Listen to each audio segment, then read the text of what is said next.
17 फरवरी को मनाई जाएगी भीष्म अष्टमी। संतान प्राप्ति के लिए है सर्वश्रेष्ठ, जाने कथा।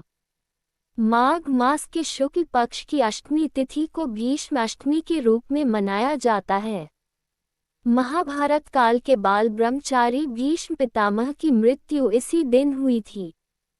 पांडु के पुत्र भीष्म पितामह अर्जुन के बाणों से घायल होकर कुरुक्षेत्र में शरशय्या पर पड़े थे। वह दृढ़ निश्चयी, गंभीर और निर्मल प्रकृति के थे। जाने कब है भीष्म अष्टमी। इस तिथि को जो इंसान भीष्म पितामह के निमित्त तिलों का तर्पण और श्राद्ध करता है उसे संतान की प्राप्ति होती है।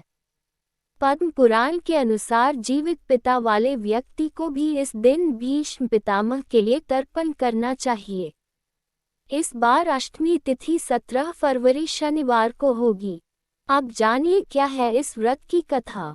महाभारत काल में राजा शांतनु की रानी गंगा की कोख से गांगेय का जन्म हुआ, जो बाद में चलकर भीष्म कहलाए।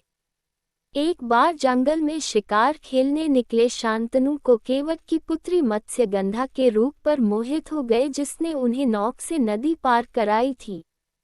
राजा ने केवट की पुत्री से विवाह का प्रस्ताव रखा तो केवट ने शर्त रख दी कि उसकी बेटी से उत्पन्न पुत्र ही राजा बनेगा।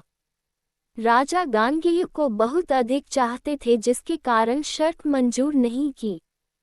महल में लौटकर राजा उदास रहने लगे तो गांगेय ने उनसे इसका कारण पूछा। एक दिन राजा के मंत्री से गांगेय को कारण की जानकारी हुई तो वह स्वयं ही केवट के पास पहुंचकर गंगा जी में प्रवेश कर आजीवन अविवाहित रहने और मत्स्यगंधा के पुत्र को ही राजा का उत्तराधिकारी बनाने की भीष्म यानी अटल प्रतिज्ञा कर डाली, जिससे उनका नाम भीष्म पड़ा।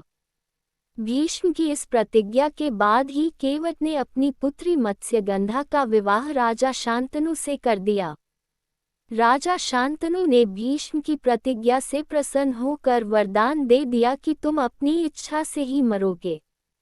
कौरव पांडव युद्ध में भीष्म ने कौरवों का साथ दिया और अर्जुन के बाणों से बंधकर शरशय्या पर सूर्य के उत्तरायण होने का इंतजार करते रहे और माघ माह की अष्टमी को अपनी देह का त्याग किया।